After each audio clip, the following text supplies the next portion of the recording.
අයිබෝවන් ඩේටබේස් පාඩම ගැන දැක්වෙන වීඩියෝ සීරිස් එකේ තවත් වීඩියෝ එකක් එක්ක තමයි ඔයාලා මේ එකතු වෙන්නේ. මේ වීඩියෝ එකෙන් මම කතා කරන්න බලාපොරොත්තු වෙන්නේ මේ බෝඩ් එකේ දක්වලා තියෙන ප්‍රධාන මාතෘකාව රිලේෂනල් ස්කීමා. එහෙම නැත්නම් අපි දැන් ER diagram අඳින හැටි ඉගෙනගෙන තියෙන්නේ. ER diagram එකට අදාළව කොහොමද අපි රිලේෂනල් ස්කීමා එක එහෙම නැත්නම් මේ කියන සම්බන්ධතා පටිපාටිය නිර්මාණය කරන්නේ කොහොමද කියන එක ගැන තමයි මේ වීඩියෝ එකෙන් ප්‍රධාන වශයෙන් කතා කරන්න හදන්නේ. ඉතින් මේ වීඩියෝ එකේදී මම බලාපොරොත්තු වෙනවා අපි කලින් වීඩියෝස් වලදී ER වලදී අඳින්න ඉගෙන ගත්තේ ER diagram වලදී අඳින්න ඉගෙන ගත්ත එක විශේෂිත අපි ඉගෙන ගත්තා විශේෂිත උපලක්ෂණ නිර්මාණය කරන හැටි. එතකොට භූතාර්ථයක් කියන එක අපි දැන් හඳුනනවා. entity එකක් කියන්නේ මොකක්ද කියලා අපි දන්නවා. එතකොට entity එකකට මත උපලක්ෂණ කියන ඒවා දක්වනවා. එතකොට උපලක්ෂණ වලින් අපි විශේෂිත උපලක්ෂණ කිහිපයක් ගැන ඉගෙන ගත්තා. එක උපලක්ෂණ වර්ගයක් තමයි සංයුක්ත උපලක්ෂණ කියන උපලක්ෂණය. තවත් උපලක්ෂණ වර්ගයක් ඉගෙන ගත්තා බහු අවයවික උපලක්ෂණ multi valued attribute කියන එක. ඊට අමතරව අපි ඉගෙන ගත්ත derived attribute. ඒ වගේ මෙන්න මේ විශේෂිත attributes පෙන්වන හැටි අපි ඒවා සංකේතවත් කරන හැටි කලින් වීඩියෝ එකේදී ඉගෙන ගත්තා. ඒක බැලුවේ නැත්නම් ඒ වීඩියෝ එක බලලා ඉන්න කියලා මම යෝජනා කරනවා. ඊට අමතරව අපි weak entity එකක් කියන එක විශේෂයෙන් කතා කරා. දුර්වල භූතාර්ථ ගැන. ඒකත් ඔයාලට බලා ගන්න පුළුවන් කලින් වීඩියෝස් බැලුවොත්. දැන් මෙතනදී මම මේවා කතා කරන්න හේතුව තමයි අර කලින් වීඩියෝ එකත් එක්ක මේ කතා කරන එකේ තියෙන සම්බන්ධය. ඒකින්ද ඔයාලා කෙලින්ම මේ වීඩියෝ එක බලනවා නම් වඩා හොඳයි අර පරණ වීඩියෝස් බලලා ආවනම්. මොකද අපි අර ER diagram එක ගැන දන්නේ නැතුව relational schema කොහොමද වෙන්නේ කියන එක ගැන අදහසක් ගන්න අපිට ටිකක් අමාරු වෙන්න පුළුවන්.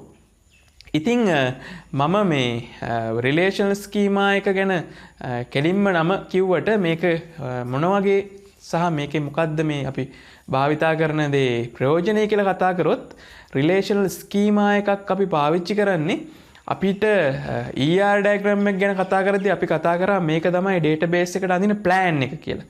ඒතර plan එක බලාගෙන අපි database එකක් හදන්න යද්දී එකපාරට කොහොමද අපි මේ database එක අර තියෙන plan එකට අදාළව database එකක් හදන්නේ කියන එක තීරණය කරද්දී ඔන්න අපිට හිතන්න වෙනවා අපි table හදන්නේ මොනවටද මේකේ. අපි මේක ඇතුලේ මේ fields මොනවද ශේෂ්ත්‍ර මොනවද පෙන්වන්නේ. එහෙම නැත්නම් උපලේඛ මොනවද පෙන්වන්නේ. රෙකෝඩ්ස් කොහොමද මේක එන්න ඕන. ඔන්න ඔය දේවල් ගැන හිතන්න වෙනවා අපිට ඇත්තටම මේ භෞතිකව database එක හදන්න යද්දී.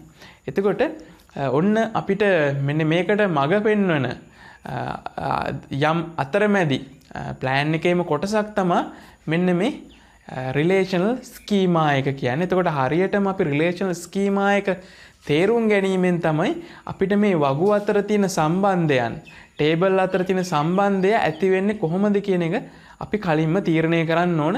හේතුව අපි මේ කතා කරන්නේ රිලේෂනල් ස්කීමා ගැන. නැත්තම් සම්බන්ධතා මනෝ රටාවක් කියලා මේකටත් කියනවා, පටිපාටියක් කියලාත් කියනවා.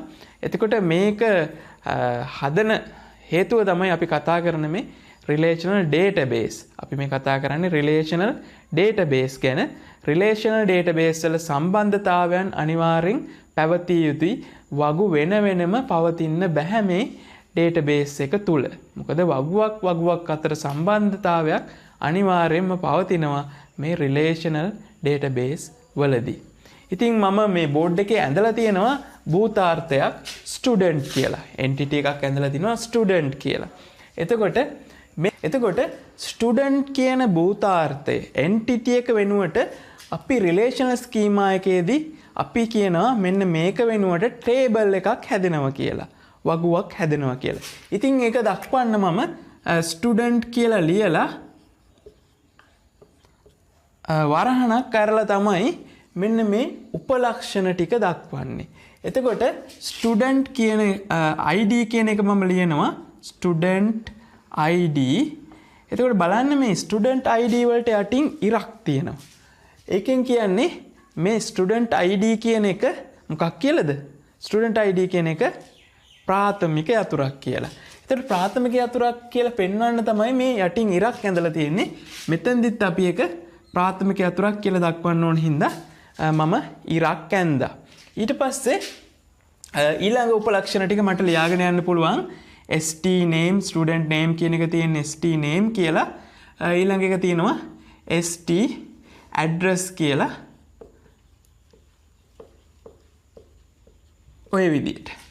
එතකොට ඔන්න අපි දක්වලා තියෙනවා මෙතන ස්ටුඩන්ට් කියන භූතාර්ථයට අදාළව ස්ටුඩන්ට් ID, ස්ටුඩන්ට් name සහ ස්ටුඩන්ට් address කියන උපලක්ෂණ ටික මේ විදිහට දක්වලා තියෙනවා. ඉතින් මේකේ අපි ලොකු අමාරුවක් නෑ. ඔයාලට පේනවා භූතාර්ථයට අදාළව භූතාර්ථයේ නම ලිව්වා. ඊට පස්සේ වරහණක් කරලා අපි ලිව්වා මේ උපලක්ෂණ ටික. එතෙන්දී ප්‍රාථමික යතුර අපි ඒ විදිහටම යටින් ඉරක් ඇඳලා දැක්වුවා. ඉතින් ඒක හින්දා මං හිතන්නේ මේ සාමාන්‍ය උපලක්ෂණ නැත්නම් මේ සාමාන්‍ය භූතාර්ථයකට අදාළව දේවල් පෙන්වන එකේ ඔයාලට එච්චරම ගැටලුවක් නෑ කියලා බලා ගන්න පුළුවන්. ඉතින් මම මේ තාම ඇත්තටම රිලේෂනල් කියන කොටසට ආවේ නැහැ. හේතුව රිලේෂනල් ඩේටාබේස් වල වගු අතර සම්බන්ධතා තියෙනවා. මම මේ දැනට කතා කරන්නේ සාමාන්‍ය විදියට මේ කොහොමද භූතාර්ථයකට අදාළව උපලක්ෂණ මේ රිලේෂනල් ස්කීමා ලියද්දි ලියන්නේ කියලා. අපි ඊට පස්සේ කතා කරලා බලමු කොහොමද සංයුක්ත උපලක්ෂණයක් මේ ස්කීමා විදියට ලියන්නේ කියලා. අපි දැන් කතා කරන්න හදන්නේ මෙන්න මේ ස්ටුඩන්ට් කියන භූතාර්ථයේම තියෙන උපලක්ෂණයක් වන ST name කියන එක සංයුක්ත උපලක්ෂණයක් විදියට තියෙනවා. සංයුක්ත උපලක්ෂණයක් composite attribute එකක්. ඒ කිව්වේ මේ උපලක්ෂණය නැවත තවත් කොටස් වලට බෙදිලා තියෙනවා. උදාහරණයකට මේ ST name කියන එක අපි ගත්තා F name සහ L name කියලා. first name සහ last name කියලා අපි හිතමු. අන්නේ දෙකට බෙදිලා තියෙන අවස්ථාවක්. එතකොට මේකට අදාළව අපි මේ රිලේෂනල් ස්කීමා එක සම්බන්ධතා පටිපාටිය ලියන්න යද්දී ඔන්න අපිට ලියන්න පුළුවන් කලින් වතාව වගේම මෙතනදිත් අපිට කලින් වතාව වගේදීම ප්‍රයිමරි කී එක තියෙනවා ස්ටුඩන්ට් ID කියලා. ඔන්න දැන් මම ලියනවා ස්ටුඩන්ට් කියන එක ලියලා ස්ටුඩන්ට් ඊට පස්සේ අපි ස්ටුඩන්ට් ID කියන එක ඔන්න ප්‍රාථමික යතුර ලියනවා ස්ටුඩන්ට් ID ඒක ප්‍රාථමික යතුර. ඊට පස්සේ ST name කියන එක මම දැන් ST name ලියන්නේ නැහැ. ඒ වෙනුවට මම ලියන්නේ ඒක සම්බන්ධ කැඩලා තියෙන කොටස් දෙක, ඒ කියන්නේ වෙන් වෙලා තියෙන කොටස් දෙක අපි මේ දෙක ලියනවා F name සහ L name කියන දෙක. ඊට පස්සේ මම ලියන්න තියෙන්නේ ස්ටුඩන්ට් ඇඩ්‍රස් කියන එක මම ලියලා තියෙන්නේ ST address කියලා. එතකොට මෙන්න මේ විදියට අපිට composite attribute එකක් relational schema එකට නැත්නම් සම්බන්ධතා පටිපාටියට යද්දී එහෙම නැත්නම් සම්බන්ධතා පටිපාටිය ලියද්දී මෙන්න මේ composite එකකට සංයුක්ත උපලක්ෂණයකට මෙන්න මේ විදියට තමයි අපි දක්වන්නේ. මතක තියාගන්න ඕන දේ තමයි අපි මෙන්න මේ ST name කියන එක එතෙන්ද ලියන්නේ නැහැ. ඒ වෙනුවට අපි ඒ නම මේ කියන්නේ මේ attribute එක කැඩිලා තියෙන උපලක්ෂණ දෙක නැත්නම් බෙදිලා තියෙන උපලක්ෂණ දෙක තමයි ලියන්නේ කියලා මතක තියාගන්න. නැවත අපි මේක ඇතුලේ ST name කියන එක ලියන්න යන්නේ නැහැ. ඔන්න දැන් අපිට තියෙනවා නිරූපණය කරන්න multi valued එහෙම නැත්නම් බහු අවයවික උපලක්ෂණයක් තියෙන භූතාර්ථයක්. අපි මම වෙලාවේදී බලලා තියෙනවා employee කියන එක. employee කියන භූතාර්ථයට අදාළව phone කියලා තියෙනවා multi valued attribute. ඒ කියන්නේ employee ගේ සේවකයාගේ phone number එක වෙන්න පුළුවන්. එයාට hand phone number එකක් තියෙන්න පුළුවන්, land phone number එකක් තියෙන්න පුළුවන්, office number එකක් තියෙන්න පුළුවන්. ඔය විදිහට numbers කීපයක් තියෙන්න පුළුවන්. ඒක හින්දා අපි phone කියන එක බහු අවයවික උපලක්ෂණයක් කියලා පෙන්වන්න අපි මේ වගේ ඉරි දෙකකින් දක්වලා තියෙනවා. එතකොට ඔයා දැන් දැනගන්න ඕන මේ ඉරි දෙකකින් තියෙනකොටම ඒක multi valued attribute එකක් කියලා. එතකොට අපි කොහොමද මෙන්න මේක නිරූපණය කරන්නේ relational schema එක කියලා බලමු. කලින් වතාවේදී වගේම අපි භූතාර්ථයේ නම පළවෙනිට ලියාගෙන ඉඳමු employee කියන එක. එම්ප්ලෝයි කියන එක අපි ලියලා එම්ප්ලෝයි කියන එක ලියලා අපි දක්වමු එම්ප්ලෝයිට තියෙන ප්‍රාථමික අතුරක් තමයි මෙතනදී EMP ID කියලා හඳුනගමු අපි ඒක EMP ID ප්‍රාථමික අතුර වෙනවා ඊට පස්සේ EMP name මම ලියන්න EMP name ඊට පස්සේ මට තියෙනවා EMP address එතකොට මම මේ වෙලාවේ මේ අවස්ථාවේදී මම මේ කියන්න ගියේ නැහැ මේ ෆෝන් කියන එක ගැන දක්වලා නැතුව තමයි ඔය වරහන වැහුවේ. නමුත් දැන් මෙතනදී අපි කරන්න යන දෙයක් තමයි ෆෝන් එකට වෙනමම රිලේෂන් එකක් ලියන්න වෙනවා මෙතනදී. ඒකින්ද මම ෆෝන් කියන එක ලියලා මොකද ෆෝන් නම්බර්ස් කීපයක් තියෙන හින්දා ෆෝන් කියන එක මම රිලේෂන් එකක් විදියට ලියලා ඒකේ ඇතුලේ අපි දක්වනවා හිතමු ෆෝන් නම්බර් කියන එකක් ෆෝන් නම්බර් සහ මේ දෙන්න අතර සම්බන්ධතාවය ඇති වෙන්න EMP ID කියලා එක ලියනවා. එතකොට මෙන්න මේ විදියට දක්වනවා මල්ටි වැලියුඩ් ඇට්‍රිබියුට් එකක් හේතුව ෆෝන් නම්බර්ස් කිහිපයක් තියෙනවා එක එම්ප්ලොයි කෙනෙක්ට. හරි. එතකොට ෆෝන් නම්බර් කියන එක මේකෙම පාවිච්චි කරන්න ගියොත් මට පොඩි අතපසුවීමක් වෙලා තියෙනවා. මම මෙතන ඔන්න ප්‍රයිමරි එක දක්වලා නැහැ. ඔන්න ප්‍රයිමරි කී එක දක්වන්න ඕන. එතකොට ප්‍රයිමරි කී එක කියන එක පුතේ රිපීට් වෙන්නේ නැති එකක්. ඒ කියන්නේ ප්‍රයිමරි කී එක කියන එක වගුවක එක තැනක තියෙනවා නම් ෆීල්ඩ් එක ප්‍රයිමරි කී කියන ෆීල්ඩ් එකට අදාළව අපි හිතමු යම්කිසි EMP ID එකක් 1/4 කියන එම්ප්ලොයි නම්බර් එක ඒක දක්වලා තියෙනවා නම් මෙන්න මේ එම්ප්ලොයි ටේබල් එකේ නැවතත් 1/4ට අදාළව රෙකෝඩ් එකක් තියෙන්න බෑ. ඒක තමයි කියන්නේ අපි ප්‍රයිමරි කී එක රිපීට් වෙන්නේ නැහැ කියලා. හරි. එතකොට ඔයා හිතන්න අපි හිතමු මේ එම්ප්ලොයි නම්බර් එක 1/4ක් වන අමල් කියන පුද්ගලයාට හෑන්ඩ් ෆෝන් නම්බර් එකකුයි ලෑන්ඩ් ෆෝන් නම්බර් එකකුයි ඔෆිස් නම්බර් එකකුයි කියලා නම්බර්ස් 3ක් තියෙනවා කියලා.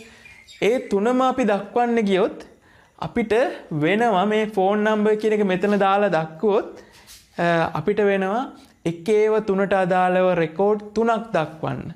එතකොට 1/3ට අදාළව 1/4 කියලා මං කිව්වේ නේද? 1/4ට අදාළව රෙකෝඩ් 3ක් එන්න බෑ. ඒ හේතුව එම්ප්ලොයි ID කියන එක රිපීට් වෙන්න බෑ එම්ප්ලොයි ටේබල් එකේදී එම්ප්ලොයි ID එක ප්‍රයිමරි එකක් නිසා. ඒක හින්දා තමයි අපිට ඒ වෙනුවට තවත් ටේබල් එකක් දක්වලා එතකොට ඔයාලට පේනවා මෙන්න මේ මෙතනත් EMP ID තියෙනවා මෙතනත් EMP ID තියෙනවා. මෙන්න මේ දෙන්න මගින් මේ වගු දෙකට සම්බන්ධතාවයක් ඇති කරගන්න පුළුවන්. මම තව ටිකකින් කතා කරනවා මෙන්න මේ යතුරු ශේෂ්ත්‍ර ගැන. එතෙන්දී ඔයාට මේක තවදුරටත් පැහැදිලි වෙනවා. ඒක හින්දා දැනට ඔයා මතක තියාගන්න අපිට මල්ටි වැලියුඩ් එකක් නිරූපණය කරන්න වෙනකොට රිලේෂන් දෙකක් අඳින්න නැත්නම් රිලේෂන් දෙකක් ලියන්න වෙනවා කියලා. ඔන්න දැන් අපි ඒක සම්බන්ධතාවයක් 1-to-1 connection එකක් තමා. එතකොට 1-to-1 relationship එක තියෙන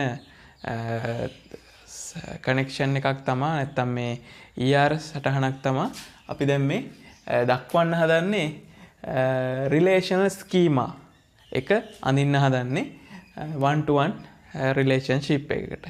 එතකොට මේකෙදි අපි දැන් අපිට හුරුයි මේ වගේ එක භූතාර්ථ කොටසකට අදින්න දැන් අපි දන්නවා. මොකද අපි කලිනුත් කරා ස්ටුඩන්ට් කියන භූතාර්ථය ලියලා ඒක ඇතුලේ වරහන් ඇතුලේ අපි ලිව්වා මේ ඇට්‍රිබියුට්ස් ටික. අපි ඒ විදිහටම මේක මේ 1-to-1 එකේදී ගොඩක් වෙලාවට අපිට මේ ප්‍රශ්න අඩුම වර්ගයේ සම්බන්ධතාවයක් අපිට ඒක රිලේෂනල් ස්කීමා එකට පෙන්වන්න යද්දි ගොඩක් ගැටලුවකින් තොරව කරන්න පුළුවන්.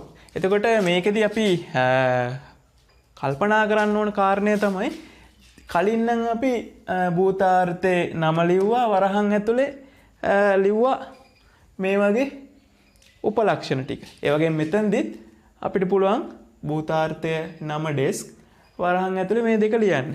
හැබැයි කොහොමද මෙන්න මේ සම්බන්ධතාවය දැන් මෙතන has කියලා තියෙනවනේ.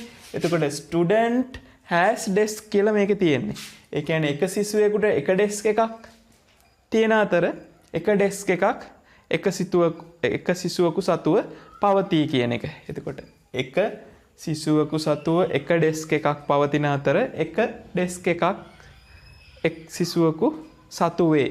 ඔන්න ඔය වගේ කියන්න පුළුවන් මේ රිලේෂන්ෂිප් එක. එතකොට මේකේ මෙන්න මේ සම්බන්ධතාවයකුත් පවතින හින්දා අපි කල්පනා කරන්න ඕන මම කොහොමද මෙන්න මේ රිලේෂන්ෂිප් එක මේ රිලේෂනල් ස්කීමා එක ලියද්දි පෙන්වන්නේ කියලා. එතකොට ඔයා කලින් දැක්ක අර මල්ටි වැලියුඩ් එකේදී අපි අර ඒ දෙන්න සම්බන්ධ වෙන ශේෂ්ත්‍රයක් හදාගත්තා. එතකොට මෙතෙන්දිත් අපට අවශ්‍ය වෙනවා මෙන්න මේ දෙන්න සම්බන්ධ වෙන ශේෂ්ත්‍රයක්. අන්න ඒකට අපි කියනවා ආගන්තුක යතුරක් කියලා. ආගන්තුක යතුර ඒකට අපි ඉංග්‍රීසියෙන් කියනවා ෆොරින් කී කියලා. එතකොට ආගන්තුක යතුරක් පාවිච්චි වෙනවා මෙන්න මේ වගු අතර සම්බන්ධතාවය ඇති කරන්න. එතකොට O level ICT කරපු කට්ටියටත් පොඩ්ඩක් මතක් වෙනවා ඇති මම ඉගෙනගෙන තියෙනවනේ මේ ආගන්තුක යතුර කියන්නේ මොකක්ද කියන එක ගැන. එතකොට චුට්ටක් මම මේ තව ඉස්සරහට මේක කතා කරනවා මේ ආගන්තුක යතුර ගැන මම පොඩි හැඳින්වීමක් මේ වෙලාවේ කරන්නම් ඔයාලට මේ පාඩමේ ඉස්සරහට මේ ER කොටස් වලට අදාළව රිලේෂන් ස්කීමා අඳිද්දි අපට අවශ්‍ය වෙන හින්දා මම චුට්ටි පැහැදිලි කිරීමක් කරන්නම් මොකද්ද මේ ආගන්තුක යතුර. දැන් ප්‍රාථමික යතුර නම් දන්නවනේ මොකද්ද මේ ආගන්තුක යතුර කියන්නේ කියලා. එතකොට මට දැන් මේ භූතාර්ථයට අදාළව ප්‍රයිමරි කී එකක් කියන්න පුළුවන් ස්ටුඩන්ට්ගේ ස්ටුඩන්ට් ID STID කියලා තමයි ඒ උපලක්ෂණය ලියලා තියෙන්නේ. ඩෙස්ක් එකට අදාළ මොකක් හරි කෝඩ් එකක් තියෙනවා අපි හිතමු මේක ඩෙස්ක් ID කියලා. ඩෙස්ක් එකකින් ඩෙස්ක් එකක් වෙන් කර අඳුන ගන්න නම්බර් එකක් තියෙනවා කියලා හිතමු. ඒක ඩෙස්ක් ID කියලා හිතමු. එතකොට ඔන්න මේ දෙන්නටම එයාලව වෙන්ව අඳුන ගන්න තියෙන උපලක්ෂණ තියෙනවා. නමුත් මේ දෙන්න අතර සම්බන්ධතාවය කොහොමද ගලපගන්නේ කියන එක තමයි ප්‍රශ්නේ. උදාහරණයක් ඇරෙට අපිට ඩෙස්ක් එකක් හමු වෙනවා. අපිට ඕන වෙනවා ඒ ඩෙස්ක් එක අයිති මොන ශිෂ්‍යයටද කියලා බලා ගන්න. ඒ ඩෙස්ක් එක අයිති මොන ශිෂ්‍යයටද කියලා බලා ගන්න. මේ ER වල තියෙන ලක්ෂණයක් තමයි පුතේ අර අපි කතා කරමු මේ ආගන්තුක යතුරු කියන එක කවදාවත් ER සටහනේ පෙන්වන්නේ නැහැ. ආගන්තුක යතුරු ER සටහනේ පෙන්වන්නේ නැහැ. නමුත් ආගන්තුක යතුරු ඔයාගේ රිලේෂනල් ස්කීමා එකේ නම් අනිවාර්යෙන් පෙන්වන්න ඕන නැත්නම් ඔයාගේ උත්තරේ වරදිනවා. එහෙම නැත්නම් රිලේෂනල් ස්කීමා එක ලියන එක වරදිනවා. එතකොට 1-to-1 සම්බන්ධතාවයකදී වාසිය තමයි ඔයාට දැන් මම ලියනවා මේ ස්ටුඩන්ට් කියන එකට අදාළව ස්ටුඩන්ට් ලියලා මේකේ මම ලියන්න පුළුවන් TID ඊට පස්සේ ST name ලියමු.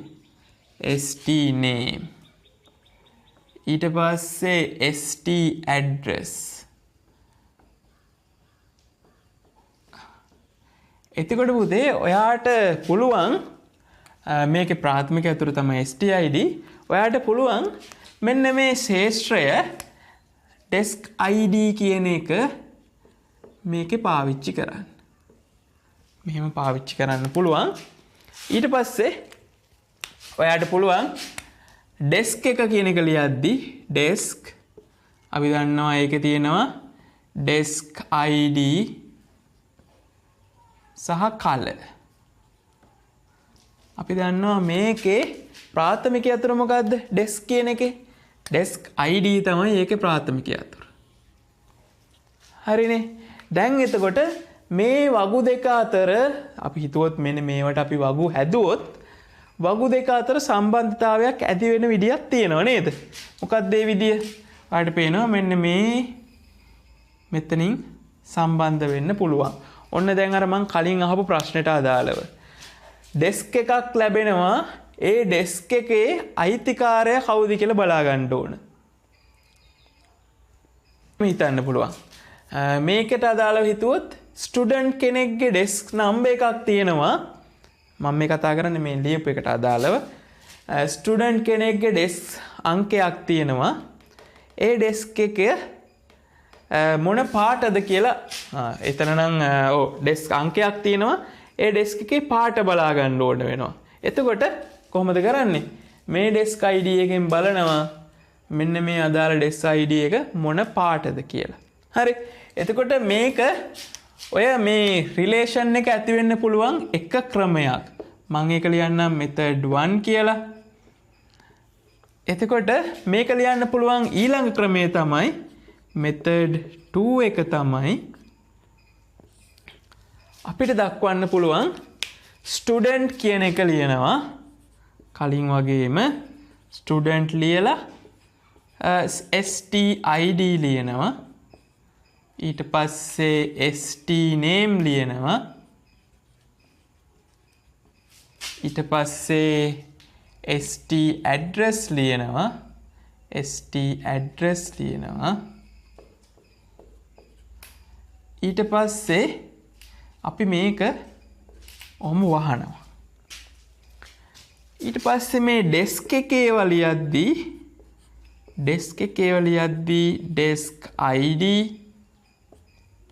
desk ID මම underscore දාලා නැහැ එතන. desk ID color ලියලා ඊට පස්සේ මම මේක තුල පාවිච්චි කරනවා STID කියන එක. මම ඒක වෙන පාටකින් පෙන්වන්න.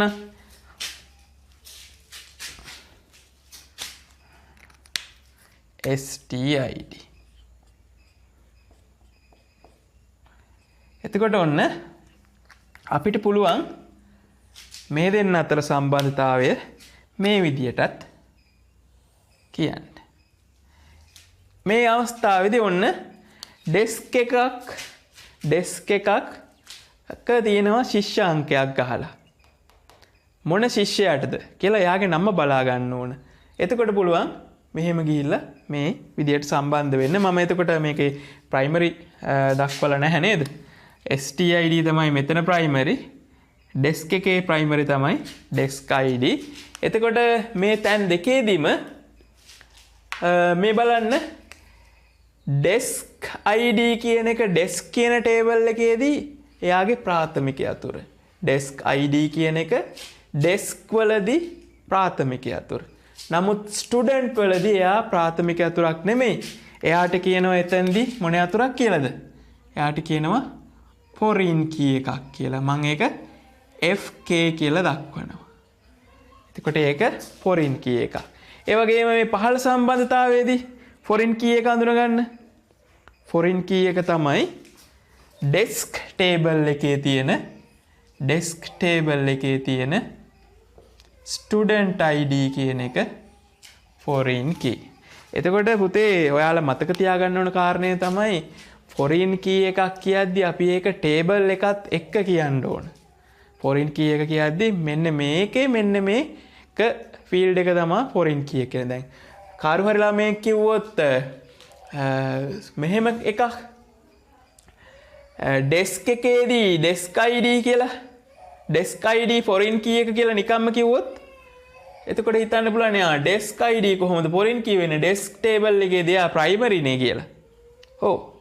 ඒක හින්දා අපි කිව්වොත් student table එකේදී desk ID කියන එක foreign key එකක් කියලා කියන්න පුළුවන්. ආගන්තුක යතුරක් කියලා කියන්න පුළුවන්. එතකොට බලන්න ආගන්තුක යතුර ලොකු මෙහෙයක් කරනවා. ආගන්තුක යතුර තමයි මෙන්න මේ වගු දෙක අතර සම්බන්ධතාවය ඇති කරන ශේෂ්ත්‍රය.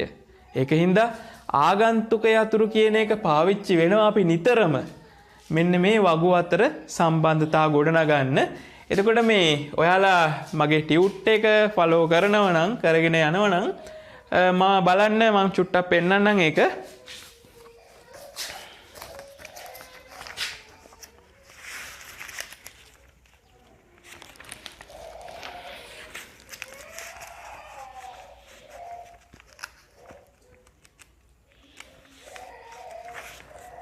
මේක තියෙනවා මේ සම්බන්ධතා පිටු අංකයේ 16 තියෙනවා සම්බන්ධතාව වලට අදාළ අනුරූප නැත්නම් අදාළ අනුරූප දත්ත වගු නිර්මාණය කියන එක 1 to 1 කියන එකේ මම උදාහරණයක් දක්වලා නැහැ.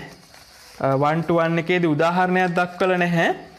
නමුත් කියලා තියෙනවා මෙහිදී සබැදියක ඇති භූතාර්ථක එක් අවස්ථාවක් තවත් භූතාර්ථයක එක් අවස්ථාවක් සමග සම්බන්ධ වෙනවා කියන එක. කියන්නේ 1 to 1 කියන එක කියලා තියෙනවා. මෙම සම්බන්ධයේ වගු බවට පරිවර්තනය කිරීමේදී වගු දෙකෙන් ඕනෑම ප්‍රාථමික යතුරක් අනෙක් වගුවේදී ආගන්තුක යතුරක් ලෙස භාවිතා කළ හැකිය කියන එක ඔයා අන්ඩර්ලයින් කරන්න ඕන. ඕනෑම ප්‍රාථමික යතුරක් අනෙක් වගුවේදී ආගන්තුක යතුරක් ලෙස භාවිතා කරන්න පුළුවන් මොන සම්බන්ධතාවයේදීද? 1 to 1 ඒක සම්බන්ධතාවයේදී විතරයි මේක කරන්න පුළුවන්. අනිවාර්යෙන් සම්බන්ධතාවයේ ඒකද කියලා බලලා තමයි ඔයාලා තීරණයක් ගන්න ඕන. මෙන්න මේ ඒක සම්බන්ධතාවයන් වලදී විතරයි මේ විදියට අපිට දක්වන්න පුළුවන් වෙන්නේ. ඒකින්ද සම්බන්ධතාවය ඒක සම්බන්ධතාවයක්ද කියලා ඔයා අනිවාර්යයෙන්ම බලන්න වෙනවා. ඉතින් ඒකින්ද ඔයාලා මේ වීඩියෝ එක පෝස්ට් කරලා ටියුට් එකේ අදාළ උදාහරණය මේ දෙවිදියටම දක්වා ගත්තොත් හොඳයි කියලා මම හිතනවා. මෙතඩ් 1 එක සහ මෙතඩ් 2 කියන ක්‍රම දෙකටම.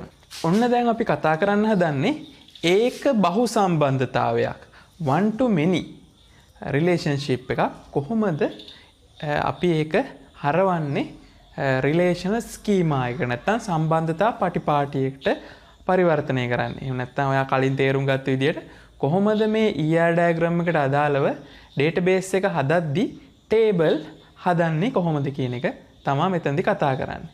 එතකොට ඔන්න ප්‍රොජෙක්ට් කියලා එන්ටිටි එකක් භූතාර්ථයක් තියෙනවා. works on කියලා සම්බන්ධතාවය තියෙනවා employee. මේක ගොඩක් වෙලාවට අපි කියන්නේ employee works on project. එතන මේක කතා කරලා තියෙන්නේ 1 to many සම්බන්ධතාවයක් විදියට.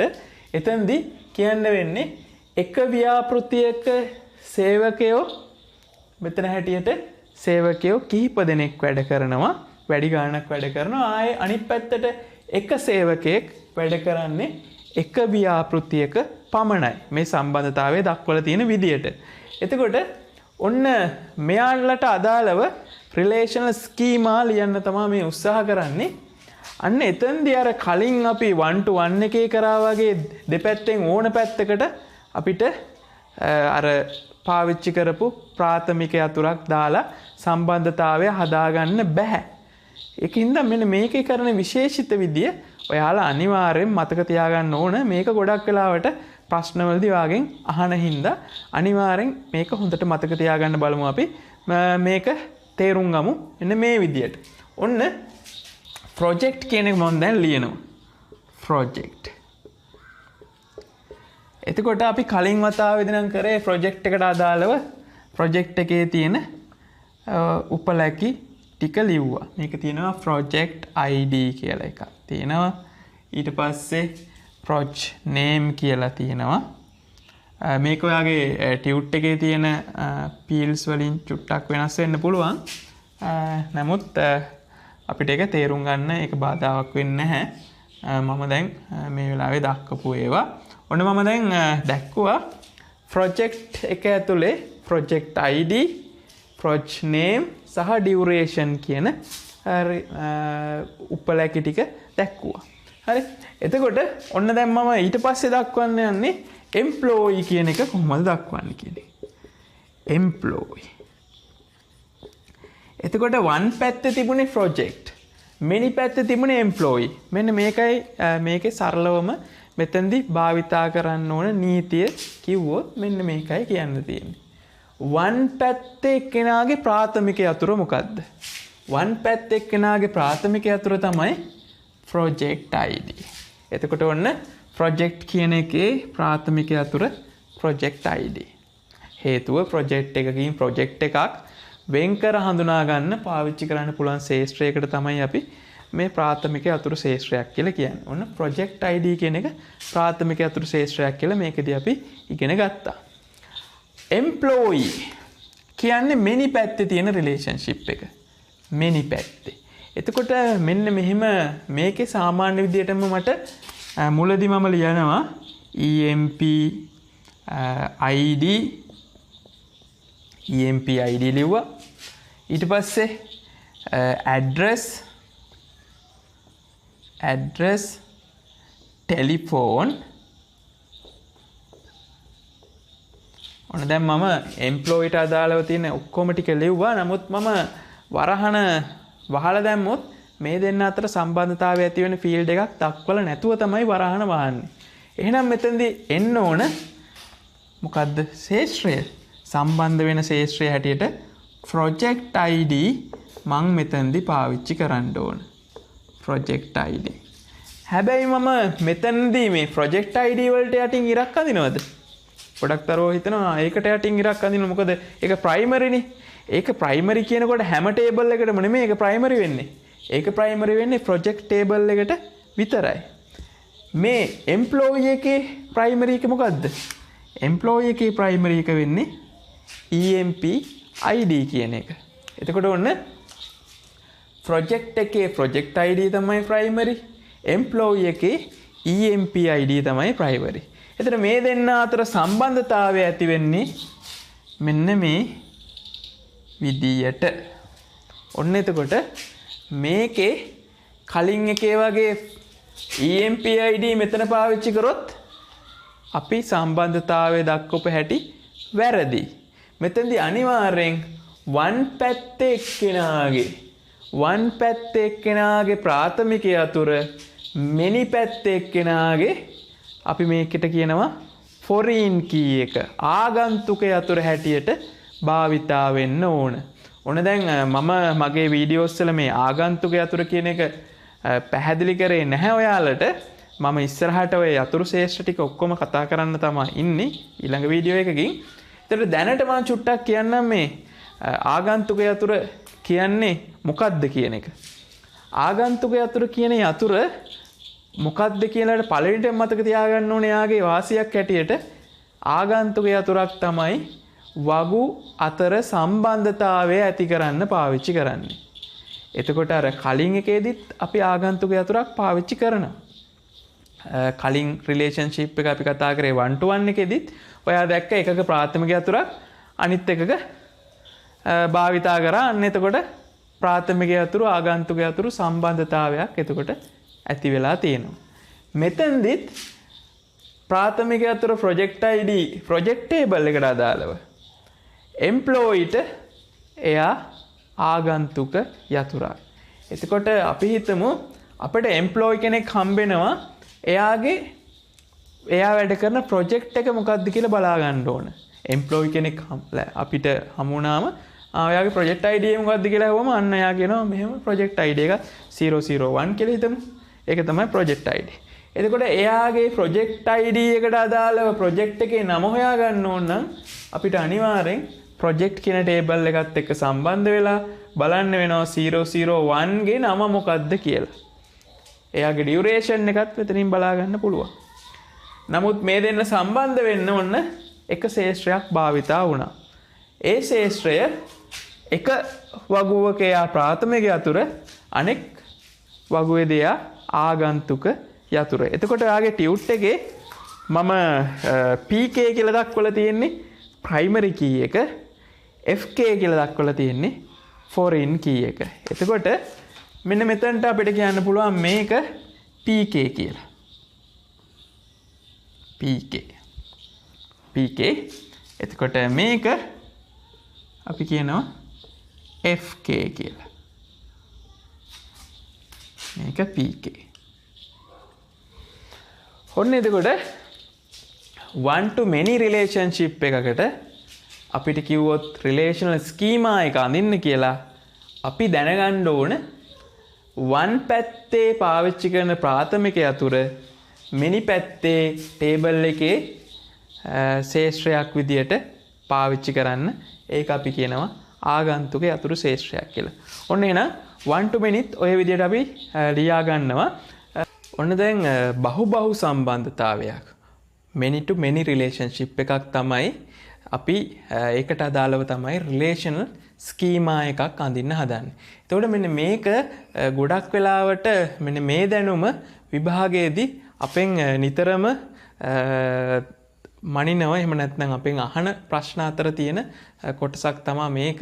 ඒකින්ද ගොඩක් MCQ ප්‍රශ්න, ව්‍යුහගත ප්‍රශ්න හදද්දී ඔයාට පාස් පේපර් වල මෙන්න මේ many to many කොහොමද, many to many සම්බන්ධතාවයක් කොහොමද රිලේෂනල් ස්කීමා එකක් බවට පරිවර්තනය කරන්න කියන ගැටලුව ඔයාට මතුවෙන්න පුළුවන්. ඒකින්ද හොඳට මේක තේරුම් ගන්න.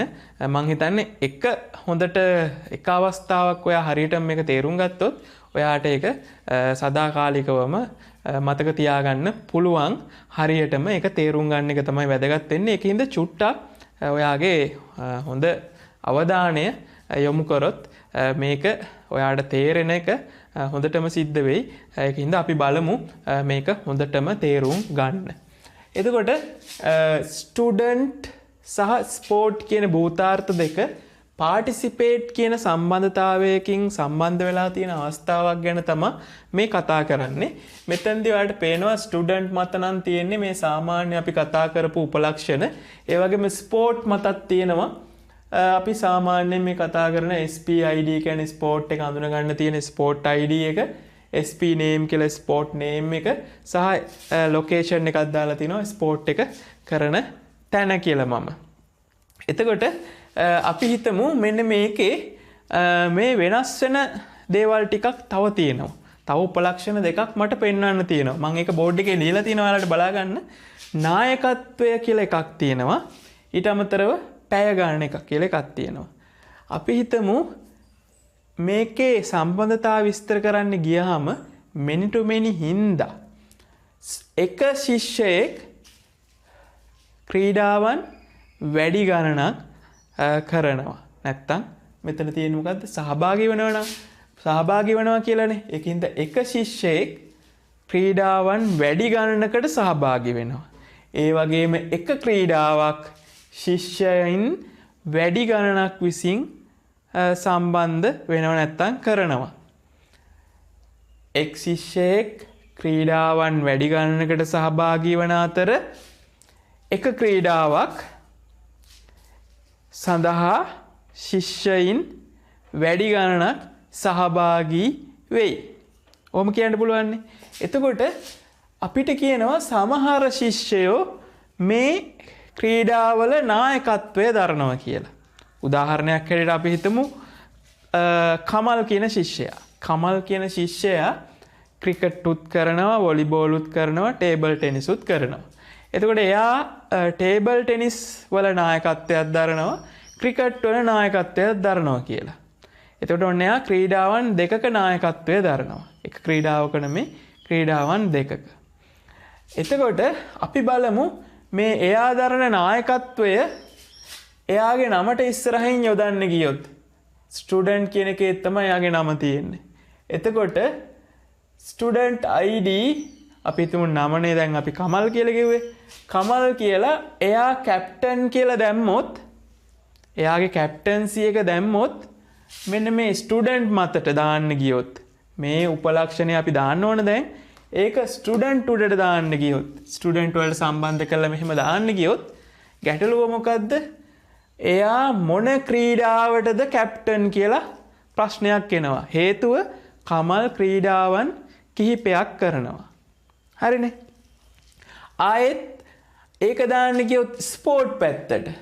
ස්පෝර්ට් පැත්තට කැප්ටන් කියලා මෙතන කැප්ටන්සි කියන එක දාන්න ගියොත් ගැටලුව තමයි එයා කියලා මෙතන අපිට බලා ගන්න පුළුවන් කමක් නැහැ. ස්පෝර්ට් එකට උදින් කැප්ටන් තියෙනවා. මොන ශිෂ්‍යයාද මේ කැප්ටන් වෙන්නේ කියන එක බලා ගන්න විදියක් නැහැ. ඒක හින්දා පුතේ මෙන්න මේ දෙන්න අතර තියෙන සම්බන්ධතාවයට තමයි මේ උපලක්ෂණය වැටෙන්නේ. අපි ඒක පෙන්වමු. එතකොට කැප්ටන්සි කියන එක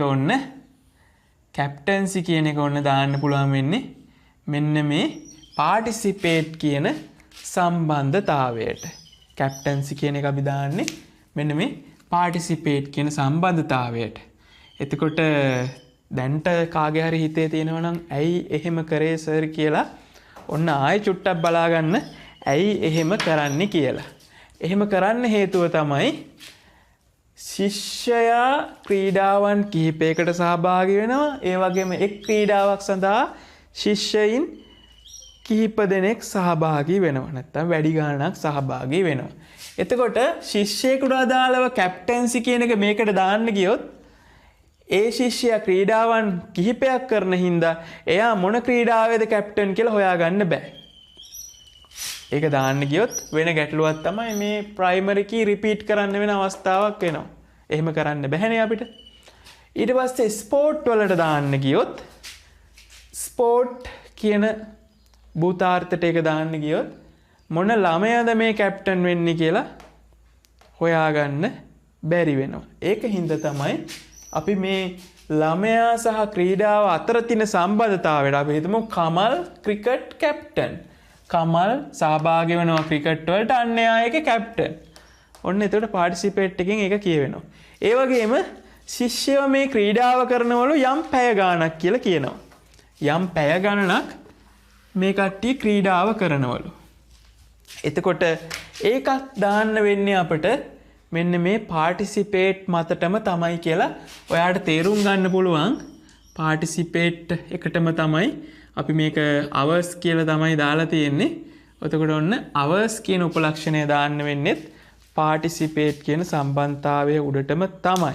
හේතුව තමයි ශිෂ්‍යයා ක්‍රීඩාවන් කිහිපයක් කරන හින්දා එයා එක එක ක්‍රීඩාව එක එක පැය ගාණක් කරන්නේ. ඒක හින්දා එයාගේ නමට උඩින් දැම්මොත් නැත්තම් ශිෂ්‍යයා කියන භූතාර්ථයට දැම්මොත් මේ ශිෂ්‍යයා මොන ක්‍රීඩාවද මේ පැය ගාණ කරන්න කෙනෙක් ගැටලුව. ආයේ ක්‍රීඩාවට දැම්මොත් මොන ශිෂ්‍යයාද මේ පැය ගාණ කරන්න කියලා. ඒක හින්දා තමයි මෙන්න මේ සම්බන්ධතාවයට මේක යොදන්නේ. ඔන්න දැන් ER සටහනේ ඔය ප්‍රශ්නේ විසඳගත්තා අපි. ඔන්න ER සටහන මේ විදිහට දැන් මිනිටු මිනිහකක ගොඩක් වෙලාවට උදේ මේ රිලේෂන්ෂිප් එකට ඇට්‍රිබියුට්ස් එනවා කියලා අපි කලින් වීඩියෝ වලදීත් කතා කරා. දැන් අපි බලමු මේකට කොහොමද රිලේෂනල් ස්කීමා එක ලියන්නේ කියලා. ඔන්න මම දැන් ස්ටුඩන්ට් අදාළව කලින් අපි ලියපු විදිහටම ස්ටුඩන්ට් ලියලා අපි ලියනවා stid මම මෙතන ස්ටුඩන්ට් id කියන්නේ stid කියලා පාවිච්චි කරලා තියෙන්නේ. st name ඊට පස්සේ st address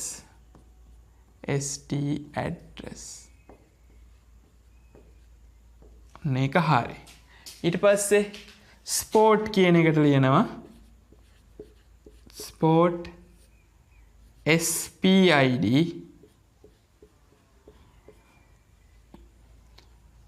sp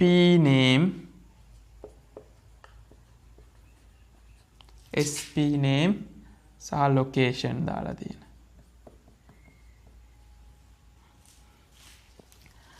මම මේකේ ප්‍රයිමරි කී මාක් කරනවා. ස්ටුඩන්ට් සඳහා එක stid, ස්පෝර්ට් සඳහා එක spid. ඔන්න මේ දෙන්නටම දැක්කුවා. නමුත් මෙන්න මේ රිලේෂන්ෂිප් එකට මොකක්ද අපි දක්වන්නේ? අන්න මේකෙදි තියෙන විශේෂිත කාරණය තමයි දැක්කා නේද පුතා? ඔයා දැන් කලින් ඒවදී කලින් 1 to 1 එකේදී ඔයා දැක්කා දෙපැත්ත තිබුණ භූතාර්ථ වලට අදාළව විතරයි ටේබල් දෙකක් හැදුනා. ඊට පස්සේ ඔයා දැක්ක 1 to many එකේදීත් දෙපැත්තේ තියෙන භූතාර්ථ දෙකට අදාළව වගු දෙකක් හැදුනා. මෙන්න මෙතෙන්දී මිනිට මිනි සම්බන්ධතාවයකදී මතක තියාගන්න පුතේ වගු 3ක් හැදෙනවා. ඔන්න දැන් වගු දෙකක් මම ලියලා තියෙන්නේ. තුන්වෙනි එක මම ලියන්න ඕන මෙන්න මේ සම්බන්ධතාවයට. මේකට ඔයාලට කැමති නමක් පාවිච්චි කරන්න පුළුවන්. මම මෙතෙන්දී පාවිච්චි කරනවා ස්ටුඩන්ට් ස්පෝර්ට් කියලා නමක්. කෙනෙක්ට ඕන නම් පාටිසිපේට් වගේ එකක් ඒකත් පාවිච්චි කරන්න පුළුවන්. මම මෙතන පාවිච්චි කරනවා ස්ටුඩන්ට් ස්පෝර්ට් කියලා නමක්. හේතුව මට ඕන පෙන්වන්න මෙන්න මේ තුන්වෙනි රිලේෂන් එක හැදෙන්නේ මෙන්න මේ දෙන්නාගේ සම්බන්ධතාවය නිසා කියලා. ඒකින්ද මම ස්ටුඩන්ට් ස්පෝර්ට් කියලා නම දැම්ම. මේක මොකක් හරි මීනින්ෆුල් මොන හරි තේරුමක් තියෙන නමක් වෙන්න ඕනේ කියලා තමයි කියන්නේ. එතකොට ඒකේ අපි උපලක්ෂණ ලියද්දි මෙන්න මේ st index නැත්තම් stid කියන එක ස්ටුඩන්ට් id කියන එක මම ලියනවා. spid කියලා ගත්ත මේ ස්පෝර්ට් id කියන එකත් ලියනවා. ඒ වගේම hours කියලා මේකට එන මේ රිලේෂන්ෂිප් එකට උඩින් එන උපලක්ෂණයත් ලියනවා. captaincy කියන උපලක්ෂණයත් ලියනවා. captaincy කියන උපලක්ෂණයත් ලියනවා. හරි. එතකොට ඔන්න මම participate කියන එක වෙනුවට relationship එක වෙනුවට මම relation එකක් මෙතන ලිව්වා. නැත්නම් table නමක් තමයි මේ ලියන්නේ. ඒකේ නම student sport. ඊට පස්සේ ඒක ඇතුලේ STID කියලා ලිව්වා, SPID කියලා ලිව්වා. එතකොට මෙන්න මේ වගුවේ ප්‍රාථමික යතුර වෙන්න ඕන මොකද්ද කියලා අපි කිව්වොත් ඒක මෙන්න මෙහෙමයි වෙන්නේ පුතේ. ඒක වෙන්නේ මෙන්න මේ අනිත් ටේබල් දෙකේ ප්‍රාථමික යතුරු දෙකේම එකතුවෙන් තමයි මෙන්න මෙතෙන්දි ප්‍රාථමික යතුරක් හැදෙන්නේ. එතකොට ශේෂ්ත්‍ර දෙකක් එකතුවෙන් හැදෙන ප්‍රාථමික යතුරට අපි කියනවා composite key එකක් කියලා. මේක දැන් composite attribute එක මේ පටලව ගන්න එපා. මේක composite key එකක්. ඒ කියන්නේ මේ යතුර හැදෙන්නේ ශේෂ්ත්‍ර දෙකක එකතුවෙන්. ශේෂ්ත්‍ර දෙකක් එකතුවෙන් හැදෙන යතුරු ශේෂ්ත්‍රයට අපි කියනවා සංයුක්ත යතුර, එහෙම නැත්නම් composite key කියලා. එතකොට ඔන්න තුන්වෙනියට ඇඳ රිලේෂන් එකේ තුන්වෙනියට ඇඳ සම්බන්ධතාවයේ අනිවාර්යෙන් එනවා සංයුක්ත යතුරක්.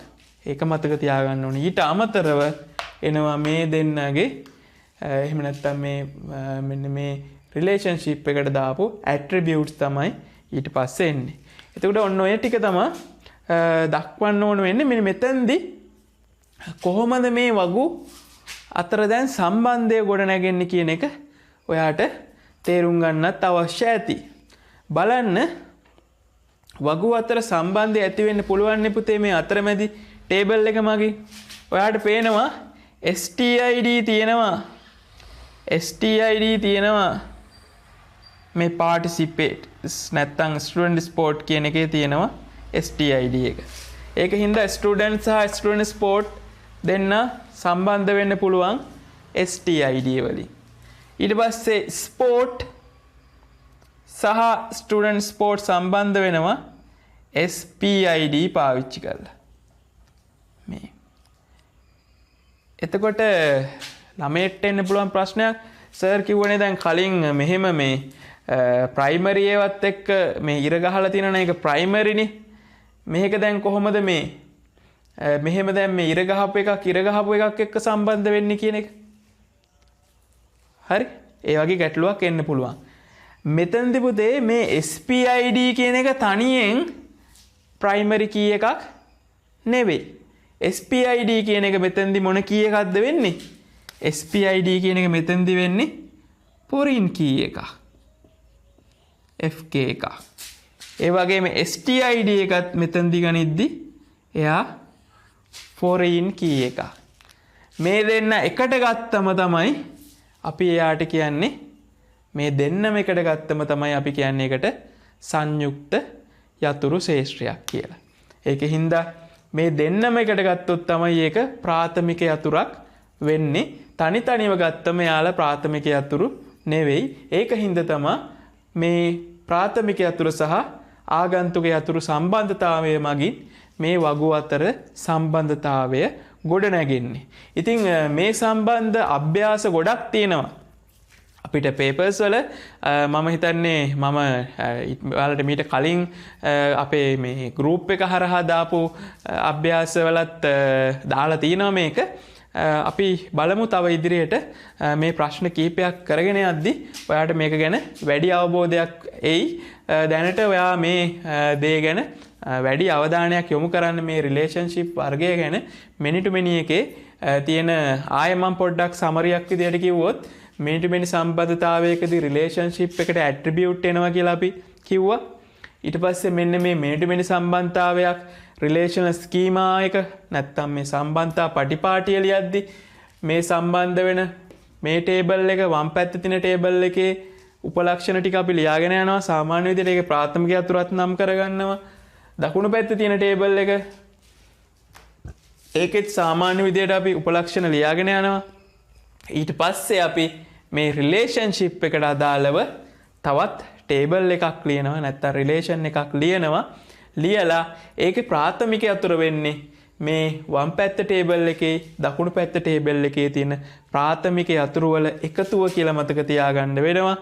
ඊට පස්සේ අපි ඉතිරි වෙන මේ සම්බන්ධතාවයට තියෙන ඉතිරි උපලක්ෂණ තියෙනවා නම් ඒ උපලක්ෂණත් ඒ යටතේ යොදනවා. ඔන්න ඕක තමයි සාරාංශය හැටියට කියන්න තියෙන්නේ. ඉතින් මේ ටික ඔයා තේරුම් ගත්තා කියන්නේ ඔයාට පුළුවන් වෙනවා හොඳින් මේ වගේ සම්බන්ධතාවයක් රිලේෂනල් ස්කීමා එකට ඕනෑම සම්බන්ධතාවයක් 1 to 1ද 1 to manyද many to manyද ඒ වගේම සංයුක්ත උපලක්ෂණයක්ද බහු අවයවික උපලක්ෂණයක්ද ඔය වගේ තියෙන විශේෂිත උපලක්ෂණත් පෙන්වන විදි හැමදේ ගැනම අපි දැන් මේ වීඩියෝ එකෙන් කතා කරා.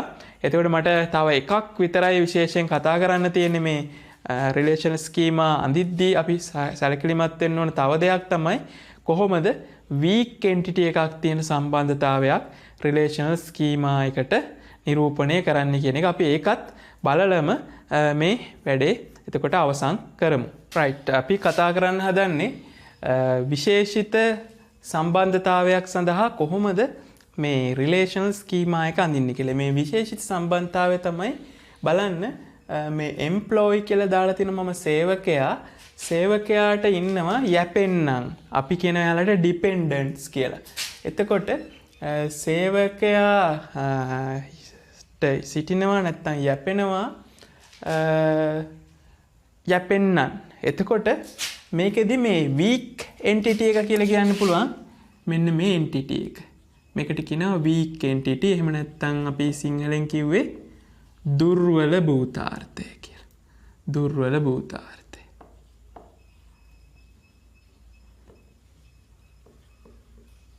එතකොට මේක දුර්වල වෙනකොට මේකට අපිට කියන්න පුළුවන් මේක strong කියලා. එතකොට මේක තමයි මේක තියෙන ප්‍රධාන එහෙම නැත්නම් මේ ශක්තිමත් භූතාර්ථයක් තමයි මේ තියෙන්නේ. එතකොට මෙතනදී සේවකයාට සිටිනවා යැපෙන්නන්. එතකොට යැපෙන්නන් අපිට මේ හඳුනා ගන්න ඇත්තටම මේ යැපෙන්නන් කියන මේ weak entity එකට ප්‍රාථමික අතුරු තියෙන්න බෑ. සාමාන්‍යයෙන් අපි ඒක මතක තියාගන්න ඕන weak entity එකකට ප්‍රාථමික අතුරු තියෙන්නේ නැහැ. ඒකින්ද අපි ඒක දක්වනවා. අපි හිතමු නමෙන් මේ කට්ටිය වෙන්වෙන්ව හඳුනා ගන්න පුළුවන් කියලා. ඒතර නම කියන එකට යටින් කඩඉරි වලින් තමයි මම යතුරු ශේෂ්ත්‍රයක් හැටියට ඒක දක්වලා තියෙන්නේ. ඇත්තට මේකට අපිට ප්‍රාථමික යතුරක් කියලා කියන්න බෑ.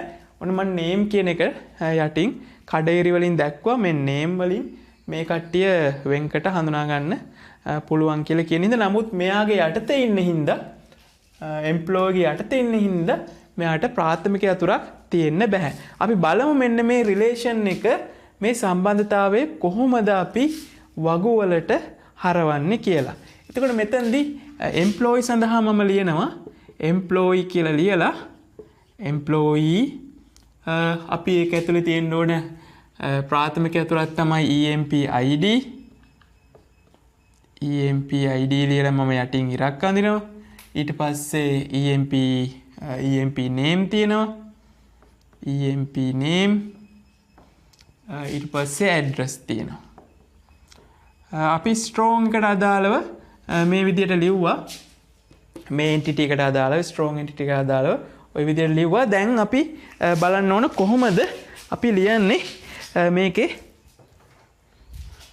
අපි බලමු අපි කොහොමද ලියන්නේ මේකේ weak entity එකට අදාළව නැත්නම් දුර්වල භූතාර්ථයට අදාළව කොහොමද relational schema එක ලියන්නේ කියලා. එතකොට ඒකේ නම මම ලියනවා dependent. ඊට පස්සේ මේකේ අපි මතක තියාගන්න ඕන කාරණය තමයි අර strong එකේ primary key එකත් අපි දක්වනවා මේකෙදි ශේෂ්ත්‍රයක් හැටියට. මම ඔන්න EMP ID කියන එක දැක්කුවා මේක ශේෂ්ත්‍රයක් හැටියට. ඊට පස්සේ මම දක්වනවා name කියන එක.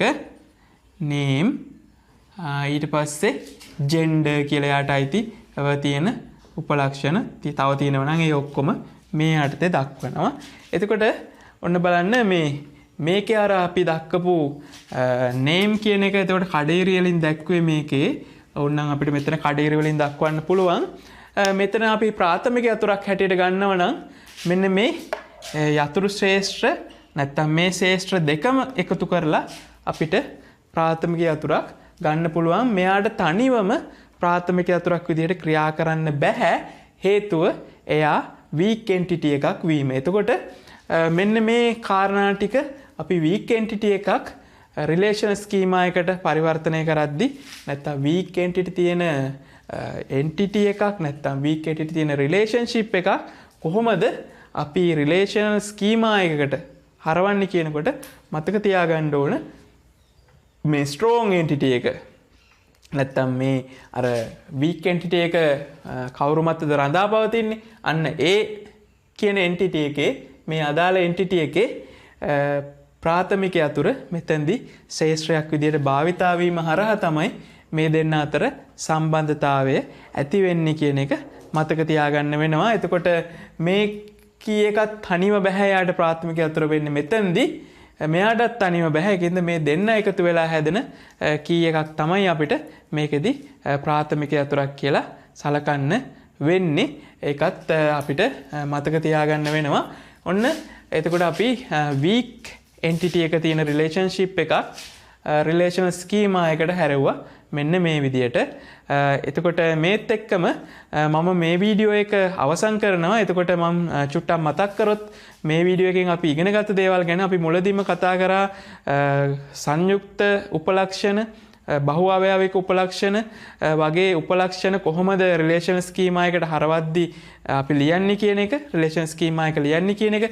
ඊට පස්සේ අපි ප්‍රධානම සම්බන්ධතා තුන 1 to 1, 1 to many, many to many කියන සම්බන්ධතා තුන රිලේෂනල් ස්කීමා වලට හැරෙව්වා. අවසානයේදී මම මේ weak entity එකක් තියෙන රිලේෂන් එකක් අරගෙන ඒකත් කොහොමද රිලේෂනල් ස්කීමා එකට හරවන්නේ කියන එක කියලා දුන්නා. ඉතින් මෙන්න මේ කතා කර වීඩියෝ එක ඊටාම වැදගත්. ඔයාලා ඊටාම කල්පනාවෙන් පැහැදිලි කරගන්න මේ කාරණා ටික. එහෙම වුණොත් ඔයාට විභාගයේ තියෙන ඩේටාබේස් ප්‍රශ්නයකට හොඳින් මුහුණ දෙන්න පුළුවන්. අපි තවත් වීඩියෝ එකකින් හමු වෙමු.